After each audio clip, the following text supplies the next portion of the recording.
中市政府向中央争取经费，要来征收台中真有代表性的古迹乌心亭甲中山桥，按算112年完工，重现风华。 1908年起好的台中市定古迹乌心亭，顶一摆大整修已经是15年前。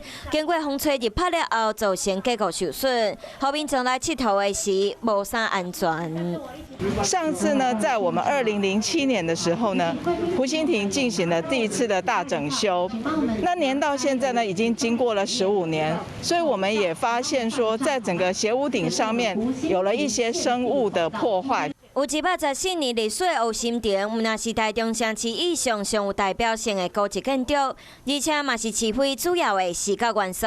期待透过整修，会当延续伊的文化价值，再现风华。另外，文资处嘛讲，因为早类使造成古迹才结构后起，估计修复总经费928万，按算伫明年就会完工。